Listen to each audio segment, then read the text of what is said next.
She looked over his shoulder for vines and olive trees, marble well-governed cities and ships upon untamed seas. But there on the shining metal his hands had put instead an artificial wilderness and a sky like lead. A plain without a feature, bare and brown, no blade of grass, no sign of neighborhood, nothing to eat and nowhere to sit down. Yet congregated on its blankness stood an unintelligible multitude. A million eyes, a million boots in line, without expression, waiting for a sign. Out of the air, a voice without a face, proved by statistics that some cause was just, in tones as dry and level as the place. No one was cheered, and nothing was discussed. Column by column in a cloud of dust, they marched away, enduring a belief whose logic brought them somewhere else to grief. She looked over his shoulder for ritual pieties, white flower-garlanded heifers, libation and sacrifice.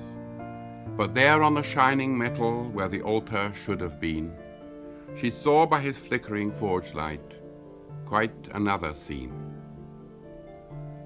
Barbed wire enclosed an arbitrary spot where bored officials lounged, one cracked a joke, and sentries sweated for the day was hot.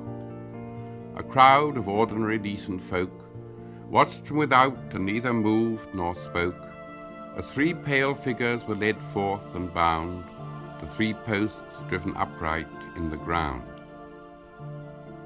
The mass and majesty of this world, all that carries weight and always weighs the same, lay in the hands of others. They were small and could not hope for help, and no help came.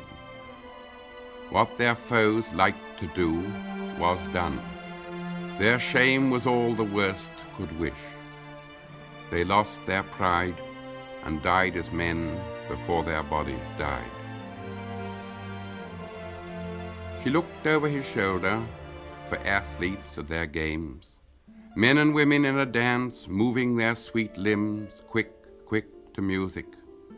But there on the shining shield, his hands had set no dancing floor, but a weed-choked field.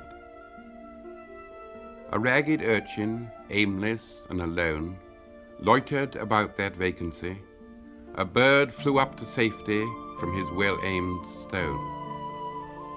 That girls are raped, that two boys knife a third, were axioms to him, who had never heard of any world where promises were kept, or one could weep because another wept. The thin-lipped armorer, Hephaestus, hobbled away. Thetis of the shining breasts cried out in dismay at what the god had wrought to please her son, the strong, iron-hearted, man-slaying Achilles, who would not live long.